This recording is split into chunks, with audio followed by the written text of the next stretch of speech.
अल्लाह अल्लाह।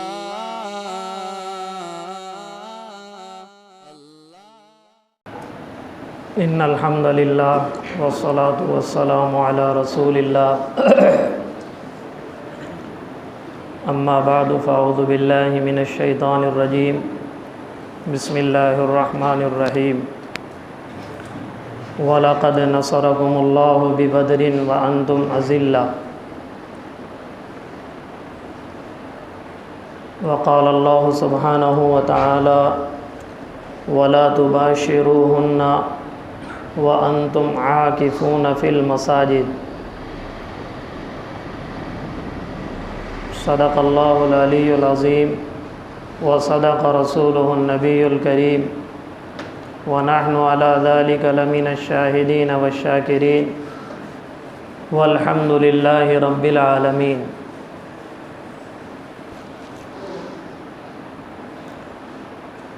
मेरे मोहतरम बुज़ुर्गों और अज़ीज़ साथियों, अल्लाह जल्ल जलालुहु व अम्मा नवालुहु ने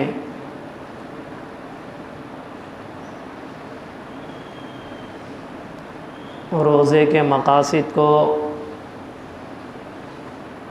इस तरह बयान किया है कि हमारे अंदर अल्लाह का डर आ जाए, ख़शियत आ जाए, अल्लाह और शाइरुल्लाह का अदब आ जाए। शाइरुल्लाह कहते हैं हर उस काम को, हर उस जगह को जो अल्लाह के दीन के लिए इस्तेमाल की जाती है, जिससे दीन का शिआर समझ में आता है। कुतिबा अलैकुमुस्सियामु कमा कुतिबा अलल्लज़ीना मिन क़ब्लिकुम लअल्लकुम तत्तक़ून।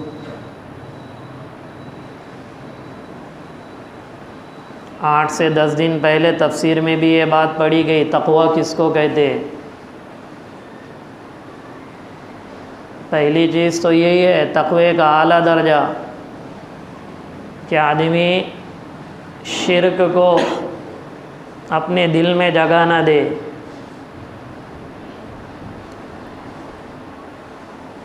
और तक़वे का आला दर्जा ये है कि छोटे से गुनाह को भी आदमी अपनी ज़ात से दूर करे, अगर हो जाए तो फ़ौरन अल्लाह से तौबा कर ले,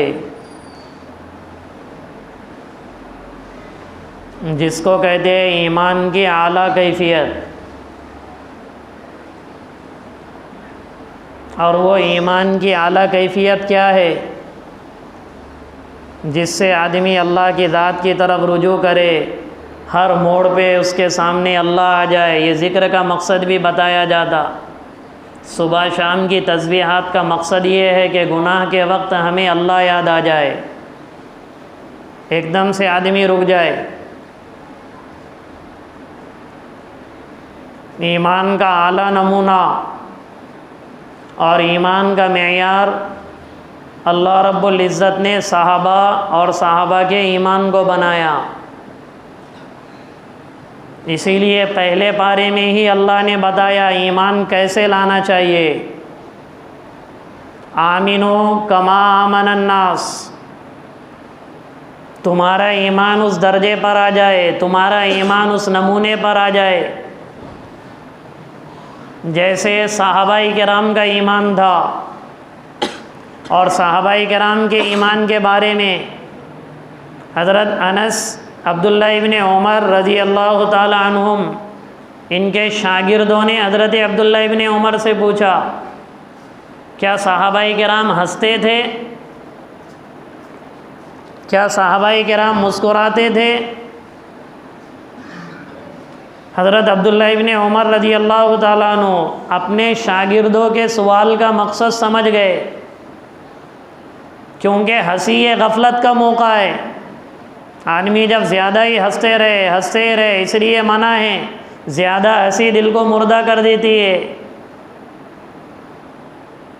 तो ये गफलत का मौका होता है।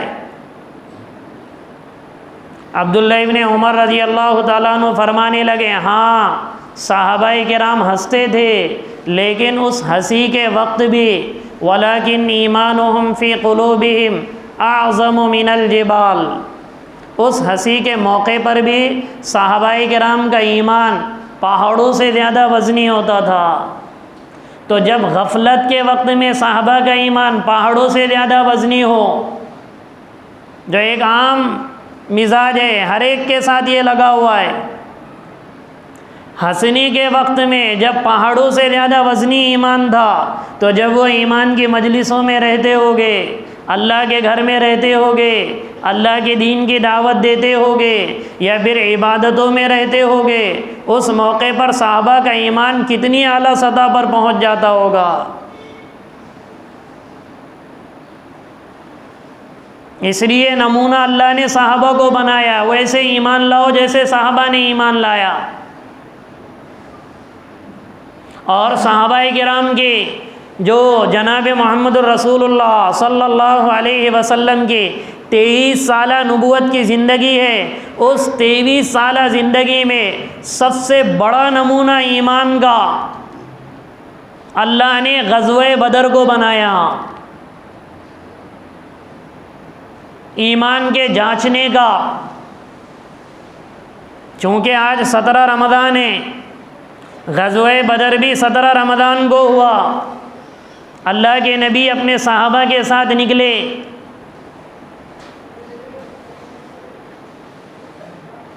अल्लाह ने कुरान में वादा किया अपने नबी से, वइज़ यईदुकुमुल्लाहु इहदत ताइफ़तैनि अन्नहा लकुम, ऐ नबी जी, 2 जमातों में से एक जमात तुम्हें मिलेगी, या तो अबू सुफियान का काफ़िला जो मालो दौलत के साथ आ रहा है, या तो वो हम तुम्हें देंगे, या इधर जो अबू जहल का काफ़िला तेरो तवंग के साथ और तलवारों के साथ और हथियारों के साथ जो तुमसे मुकाबला आराई के लिए आ रहा है, वो दोनों जमातों में से एक का मुकाबला आपके साथ होगा। तायीन नहीं की अल्लाह ने कि या तो माल मिलेगा या अबू जहल मिलेगा, ये आजमाने के लिए ईमान को। और हुआ वही जो अल्लाह चाहता है। दुनिया की कोई ताकत अल्लाह के मंशे को, अल्लाह की मशीयत को, अल्लाह के इरादे को पीछे ढकेल नहीं सकती है। अबू जहल इधर पहुंच गया, अल्लाह के नबी अपने साहबा से पूछ रहे क्या किया जाए। कुछ की राय ये आई कि हम निकले थे अबू सुफियान का माल हासिल करने के लिए, वो तो साहिल के किनारे से चला गया, अब अबू जहल हमारे करीब आ गया है 1000 का लश्कर लेकर।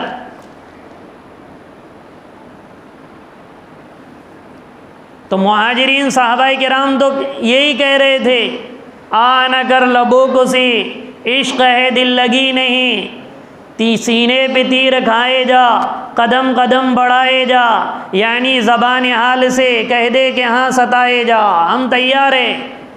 लेकिन अल्लाह के नबी सल्लल्लाहु अलैहि वसल्लम को अंसारे मदीना की राय मालूम करना थी, इनकी क्या राय।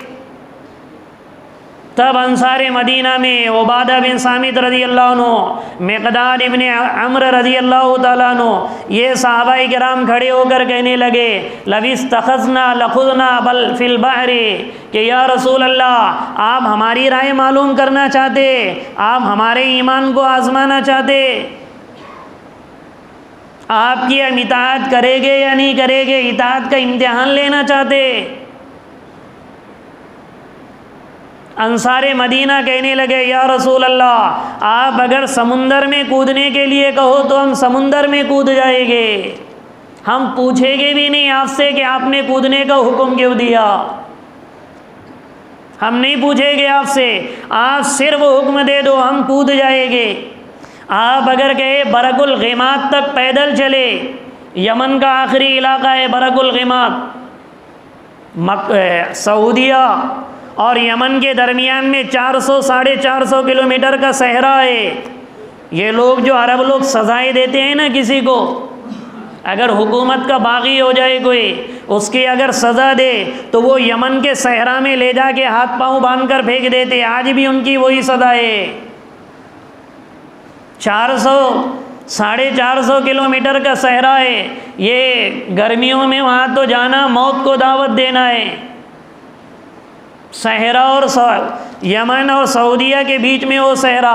सहाबा कहने लगे या रसूल अल्लाह, अगर ये इस तरह बरकुल गिमात तक भी अगर आप जाने का हुक्म दे दे, जिसके दरमियान में ये 400 किलोमीटर का सहरा है, फिर रोज़े की हालत, रमज़ान का महीना है, रोज़े की हालत, अगर वहाँ तक जाने का भी हुक्म दे तो हम आपको नहीं पूछेंगे कि आपने हमको ऐसा क्यों फरमाया। इसीलिए जब सन 6 हिजरी में ग़ज़वे मूता पेश आया तो बहुत सारे उधर के यहूदी और नसारा मुल्क रूम के आए, 3 लाख से ज़ायद का मजमा था। उनकी तलवारें जब चमकने लगी, हज़रत अबू हुरैरा रज़ी अल्लाह ताला अन्हु की आंखें ऐसे चुंदिया गई। साबित इब्ने अकरम रज़ी अल्लाह अन्हु ने ऐसे ज़ोर से हाथ पकड़ा अबू हुरैरा का और कहने लगे हल अंत मा शहीदत बदरन, अरे अबू हुरैरा क्या तू बदर में शरीक नहीं हुआ? कहने लगे नहीं, बदर की हाज़िरी मुझ में नहीं, मुझसे नहीं हो सके, मैं ईमान ही सन 6 हिजरी में लाया। तो साबित इब्ने अकरम रज़ी अल्लाह अन्हु कहने लगे अबू हुरैरा तुझे क्या पता होगा कि अल्लाह की मदद कैसी आती है, अल्लाह की नुसरत कैसी आती है? ये तो हमने बदर में आँखों से देखा, निहत्ते थे जिसको कुरान ने कहा वलक़द नसरकुमुल्लाहु बिबदरिन व अंतुम मज़िल्ला। अल्लाह पाक ने फरमाया अरे तुम तो बेसरो सामान थे, कुछ नहीं था तुम्हारे पास, मामूली से खच्चर थे और मामूली से ऊँट थे और कुछ तलवारें थी, बदन पे कपड़े भी बराबर से नहीं थे, गए थे कुछ और करने के लिए, अल्लाह ने मामला सामने कुछ और कर दिया। उस मौके पर अल्लाह के नबी ने दुआ मांगी थी, चूँकि धूप का असर हद से ज़्यादा बढ़ गया था। आप दुआ मांग रहे थे दिन में भी रात में भी, अल्लाहुम्मा इन तुहलक हादिहिल इसाबतु लम तुअबद अलल अर्दि अबदन हत्तल क़ियामा। कहने लगे ए अल्लाह, दुआ मांग रहे थे ए अल्लाह अगर ये मामूली सी जमात अगर इस वक्त अगर हलाक हो गई और इसको अगर तूने शिकस्त दी तो क़ियामत तक इस धरती पर तेरा नाम लेने वाला कोई ना होगा। ये मकाम नाज की दुआ थी अल्लाह के नबी की। एक नाज में अल्लाह से कह रहे थे हम और तुम नहीं कह सकते ऐसा, ये अल्लाह के नबी को हक था, कह रहे थे अगर ये जमात ख़त्म हो गई तो इस धरती पर क़ियामत तक तेरा नाम लेने वाला कोई ना होगा, कोई सजदा करने वाला नहीं मिलेगा। ये ईमान की कसौटी और ये ईमान की आजमाइश का एक बड़ा नमूना सहाबा की ज़िंदगी में अल्लाह ने बदर को बनाया ताकि उनके ईमान को आजमाए। इसीलिए अल्लाह ने फरमाया ईमान तुम्हारा वो मोतबर होगा जो सहाबा की तरह होगा, अल्लाह की ज़ात पर यकीन, असबाब को इख्तियार करके असबाब के गैर यकीनी होने का यकीन, असबाब को इख्तियार करके असबाब के गैर यकीनी होने का यकीन कि अल्लाह ही करने वाले हैं, अल्लाह के अलावा कुछ नहीं, असबाब के अंदर तासीर भी अल्लाह ही डालने वाले हैं और असबाब से तासीर को खींचने वाले भी अल्लाह ही है।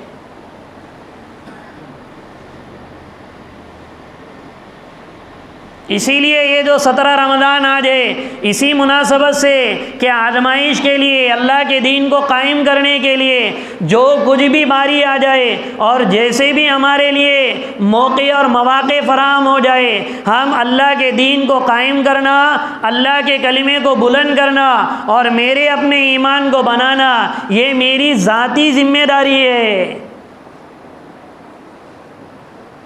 इसलिए आप गौर करो, रमज़ान के मुबारक महीने में अल्लाह के नबी ने बड़े बड़े सफ़र किए, बदर का सफ़र भी और फ़तेह मक्का भी, ये भी रमज़ान के मौके पर अल्लाह के नबी को निकलना पड़ा।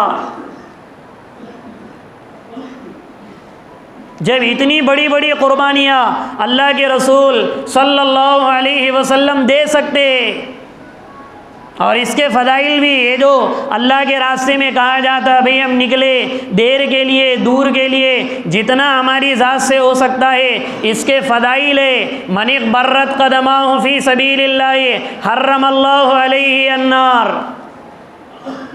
इमाम बुखारी रहमतुल्लाहि अलैहि ने ये हदीस इमाम बुखारी रहमतुल्लाह अलैह ने ये हदीस जुमा की नमाज को जाने वाले की फजीलत में बयान की कि जिसके पाँव गुबार आलूद हो जाए,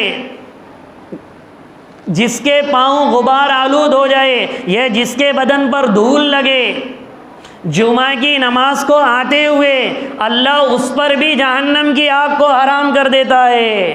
तो जब ये जुमा की नमाज को आने वाले के लिए जब ये फजीलत है, तो जिस मेहनत की वजह से जुमा ज़िंदा हो जाए, जिस मेहनत की वजह से नमाजी ज़िंदा हो जाए, जिस मेहनत की वजह से मस्जिदें आबाद हो जाए, जिस मेहनत की वजह से चेहरों पर दाढ़ियाँ सजाए, जिस मेहनत की वजह से एक आदमी हराम करने वाला था हराम छोड़ जाए, एक आदमी ज़कात निकालने वाला ना था वो ज़कात निकालने वाला बन जाए, उसे उम्रे और हज का पता नहीं था वो उम्रे और हज को ज़िंदा करने वाला बन जाए, तो क्या अल्लाह उसको ये फजीलत अता नहीं फरमाएंगे?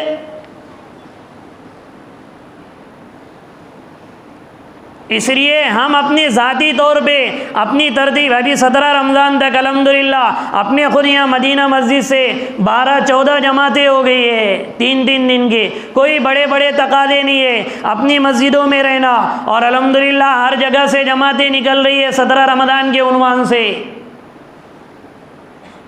हर मस्जिद से जमातें बन रही।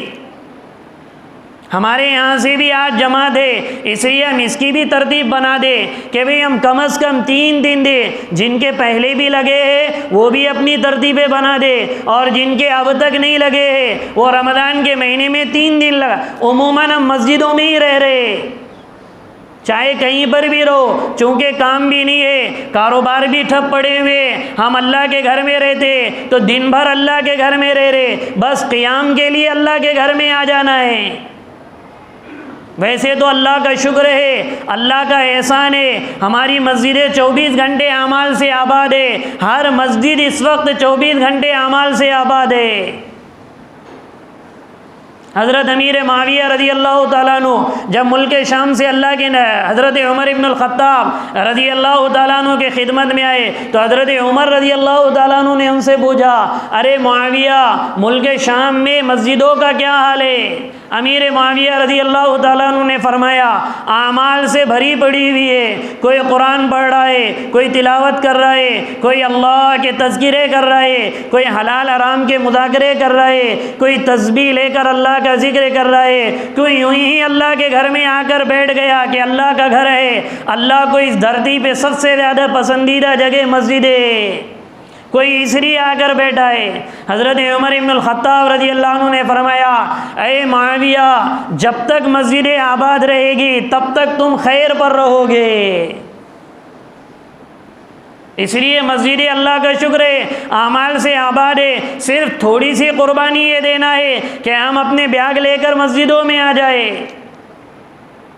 एक तो ये अमल है, और दूसरा अमल, चूँकि रमज़ान का महीना अल्लाह से लो लगाने का, अल्लाह से करीब होने का, शब कदर की तलाश में, रोज़े के मकासिद की तकमील के लिए, चूँकि एक तो अशरा गुजर गया है, दूसरा अशरा भी ख़त्मुल करीब है, अब तीसरा अशरा भी हमारे सामने हमारे सर पर मंडला रहा है,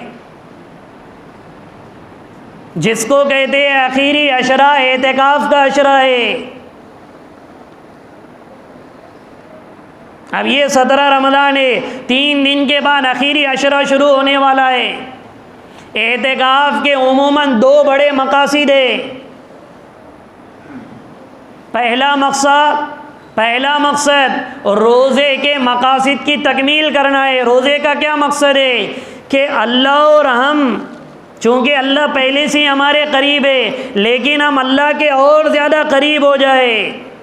मन तू शुदम तू मन शुदी, मन तन शुदन तू जा शुदी, ताकस न गोयत बादजी, मन दीगरम तू दीगरी। हमारी रूह, हमारा बदन दोनों के दोनों अल्लाह का हो जाए। मैं अल्लाह के घर में बैठा है, रूह मेरी मार्केट में है, ऐसा नहीं। हमारा बदन यहाँ पर है तो हमारे रूह भी अल्लाह के सामने रहे। अंताबुदल्लाह कान्नक तरा फ़इल्लम तकुन तरा फ़इन्नहु यरा। तो इबादत ऐसी कर कि गोया तू अल्लाह को देख रहा है। इतनी कैफियत अगर तुझ में नहीं आ सकती तो ये यकीन कर ले कि अल्लाह तुझे देख रहा है। इल्ला माशाअल्लाह किसी को ये कैफियत नसीब होती होगी। इससे पहले भी जुनैद बगदादी रहमतुल्लाह अलैह का वाक़या सुनाया गया। जब उनको लोगों ने बहुत सताया तो बगदाद छोड़कर निकले और ज़बान पर एक फ़खरिया जुमला आ गया, ऐ बगदाद अब तू देखेगा जुनैद बगदादी तेरे अंदर कभी दाखिल नहीं होगा। क्योंकि बाद लोगों को नेकी का बहुत बड़ा तकब्बुर आ जाता है कि मुझसे ज़्यादा नेक कोई है ही नहीं। ये माल से ज़्यादा बड़ा तकब्बुर होता है। तो वो निकल गए बाहर। रास्ते में एक लकड़ आ रहा मेरा चल रहा था लकड़ियाँ उठाकर। जुनैद बगदादी ने कहा, ओ लकड़ आ रे ज़ोहर का वक्त हो गया है, चलो नमाज पढ़ लेंगे। लकड़ आ रे ने कहा, बहुत अच्छा है, मैं भी तलाश ही कर रहा था। उसने लकड़ी डाल ली, कहने लगा चलो। जुनैद बगदादी कहने लगे, अरे भाई वज़ू तो कर ले। वो लकड़ आ रहा कहने लगा, बेवकूफ़ मुसलमानों के बेवुज़ू रहता है। वो लकड़ियाँ उठाने वाला कोई बहुत बड़ा बुजुर्ग अल्लाह वाला वली नहीं। वो कह रहा है बेवकूफ़ मुसलमानों के बेवुज़ू रहता है। जुनैद बगदादी घबरा गए। पहला अटैक दे दिया अल्लाह ने। वो जो दिमाग में सवार हो गया था ना, अब ठीक है नमाज के लिए कहा तू इमामत करेगा मैं इमामत करेगा। जुनैद बगदादी ने सोचा ये हमेशा बावजूद रहता है तो चलो इसी को आगे बढ़ा लो। वो उसने नमाज पढ़ाया, ज़ोहर शुरू किया तो असर के वक्त में ख़त्म किया।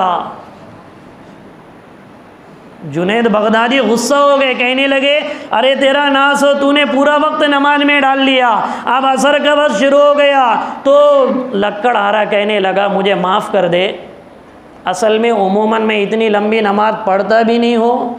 वजह उसकी ये बनी कि पता नहीं मुझसे आज क्या ख़ता हो गई, क्योंकि मैं क़ियाम से रुकू में उस वक़्त तक नहीं जाता जब तक कि मुझे आवाज़ ना आती कि ऐ मेरे बंदे मैंने तेरे क़ियाम को कबूल कर दिया। मैं रुकू से उस वक़्त तक सर नहीं उठाता जब तक कि मुझे ये आवाज़ ना आ जाए कि हमने तेरे रुकू को कबूल कर दिया।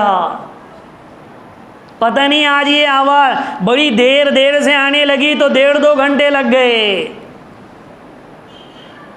तो रोज़े के मकासिद में अल्लाह का कुर्ब है, जो एतिकाफ़ की बरकत से अल्लाह नसीब कर दे, जिसको तक़वा कहते, अल्लाह का डर कहते, अल्लाह का खौफ कहते। अत्तक़वा हाहुना व अशार बिही नबी सल्लल्लाहु अलैहि वसल्लम। अल्लाह के नबी ने सहाबा से पूछा कि तक़वा किसको कहते? तक़वे का बयान कर लेने को, तक़वे की बातें कर लेने को, तक़वे वाला लिबास पहन लेने को।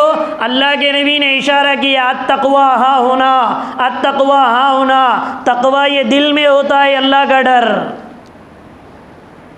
और ये एतिकाफ़ से नसीब होगा। चूँकि आदमी पड़ा हुआ रहता है अल्लाह के दर पर, और एतिकाफ़ का दूसरा मकसद शब क़दर की तलाश है।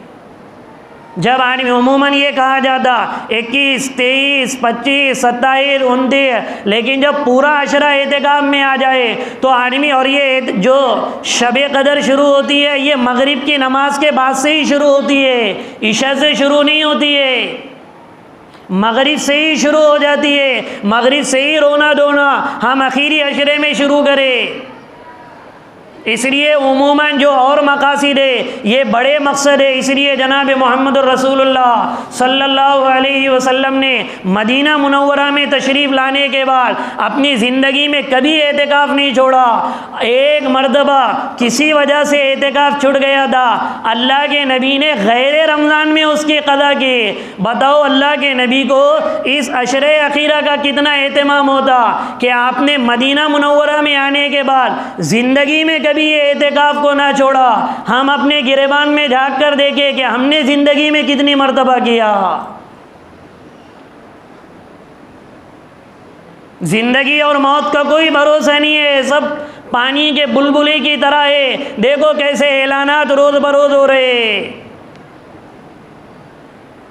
जिस अमल को अल्लाह के नबी ने छूट गया, हालांकि क़दा नहीं होती है, सिर्फ फ़र्द और वाजिब की क़दा है, सुन्नत मुअक्कदा की क़दा नहीं होती, लेकिन उसके एहतमाम को और बाद रिवायतों में, बाद हदीस में बीबी आयशा सिद्दीक़ा रज़ियल्लाहु ताला अन्हा ने फरमाया, जिस साल अल्लाह के नबी का इंतकाल होने वाला था उस साल तो आपने 20 दिन का एहतिकाफ़ किया। आसान अमल है। ये अभी जो लॉकडाउन लगा, महीने महीने हमने घरों में निकाल लिए, क्या 10 दिन हम अल्लाह के लिए अल्लाह के घर में नहीं आ सकते? ये मसाइल, वो परेशानियाँ, ये हालात हर मस्जिद की पहली सफ एहतिकाफ वालों की होनी चाहिए। हर मस्जिद की पहली सफ कम अज़ कम, सब के पास वक्त है, सब अल्लाह के दरबार में आ सकते, सब अल्लाह को मना सकते। जो अमल अल्लाह के नबी ने ज़िंदगी में नहीं छोड़ा, मदीना मुनव्वरा में आने के बाद हम ठंडे दिल से सोचे, बोलने वाला क्या है, मैं ही बोल रहा हूँ, कोई और बोल रहा हूँ। हज़रत अली कहते, उन्ज़ुर इला मा क़ाल वला तन्ज़ुर इला मन क़ाल, बोलने वाले को मत देखो कि वो बोलने वाला नेक है या बदमाश है, जो बात कही जा रही है उस पर गौर करो। आसान अमल है, अल्लाह के दरबार में रहना है, मर्द भी कर सकते हैं, औरतें भी कर सकती है। इसलिए 10 दिन का एहतिकाफ़ करे, नियत करके कि मैं सुन्नत मुअक्कदा का एहतिकाफ़ कर रहा हूँ। 20वें रोज़े के गुरूब आफ्ताब से पहले पहले हम मस्जिद में आ जाए। अगर हमारी बीवी, बेटी, वालिदा अगर एहतिकाफ़ कर रही है तो उनसे भी कहे कि 20वें रोज़े के ख़त्म के बाद गुरूब आफ्ताब से पहले पहले जहाँ हम जिस मकान में वो इबादत कर रही है वहीं पर वो इबादत के लिए बैठ जाए। मर्द का एहतिकाफ़ सिर्फ मस्जिद में होता है, मस्जिद के अलावा कहीं और नहीं होता। और औरत का एहतिकाफ उसके अपनी इबादत की जगह पर, और 2 बजे से मस्जिद में बाहर भी निकल सकते। जैसे मदीना मस्जिद की ये गेट शरई हद है, ये मदीना मस्जिद की शरई हद बाहर का सहन है, शरई हद में नहीं आता, ये गेट शरई हद है। ऐसी मस्जिदों की शरई हद होती है। तबीई ज़रूरत और शरई ज़रूरत से बाहर जा सकते हैं। तबीई ज़रूरत क्या है? पेशाब पाखाने के लिए जाना है तो बाहर जा सकते। एहतिकाफ में बैठे, ये भी मसला ध्यान से सुने, बाज़ लोग एहतिकाफ में सिर्फ इस वजह से नहीं बैठते हैं कि भाई मस्जिद में ऐसा बैतुल खला नहीं है, मुझे घुटने से बैठना नहीं आता है। या बाज़ लोग इस वजह से एहतिकाफ में नहीं बैठते, मेरे घर से कोई खाना लाकर देने वाला नहीं है। तो वो ये मसला समझ ले, अगर बैठने के लिए मस्जिद में तकलीफ़, मस्जिद के बैतुल खला में अगर तकलीफ़ होती तो एहतिकाफ में बैठने के बाद भी अगर बैतुल खला या पेशाब के लिए घर में अगर बैठक वाला उसके पास अगर बैतुल खला है तो वहाँ जाकर भी वो आ सकता है, उसका एहतिकाफ फासिद नहीं होगा। घर से अगर खाने लाने वाला भी अगर कोई नहीं है तो आप एहतिकाफ में बैठो, पहले तो उसका अरेंजमेंट कर लो कि कोई लाने वाला हो। कोई अगर सहरी और इफ्तार को लाने वाला नहीं है तो हम खुद जाकर घर से ला सकते हैं, उसका एहतिकाफ फासिद नहीं होगा। ये 2 मसलों की वजह से उमूमन लोग बाद मर्तबा एहतिकाफ में नहीं बैठते। हाँ, इससे अलावा के लिए हम ना जाए। और शरई ज़रूरत क्या है? जैसे गुस्ल की ज़रूरत होगी और ये गुस्ल के लिए जाना है तो शरई वाजिब गुस्ल है तो हम करके आ जाए। कभी ऐसा होता है कि बाज़ मस्जिदों में जुमा नहीं होती है तो वो जुमा के लिए जामे मस्जिद में या जुमा के लिए जहाँ पर जुमा होती है वहाँ पर जाकर भी आ सकता है। मसाइल पूछ लेंगे तो ऑटोमेटिकली समझ में आ जाएगा। लेकिन मामूली बहाने से हम इतनी बड़ी इबादत को ना छोड़े। फ़ज़ाइल आमाल में भी हम रोज़ाना सुन रहे कि शब क़दर कितनी बड़ी इबादत है, अल्लाह का क़ुर्ब कितनी बड़ी इबादत है, और रोज़ा जो अल्लाह रब्बुल इज़्ज़त ने किया है उसकी भी तकमील ज़रूरी है। तो करेंगे सब इसकी फिक्र इंशाअल्लाह। अल्लाह अमल की तौफ़ीक़ अता फ़रमाए। बे सुन्नतें पढ़ लो।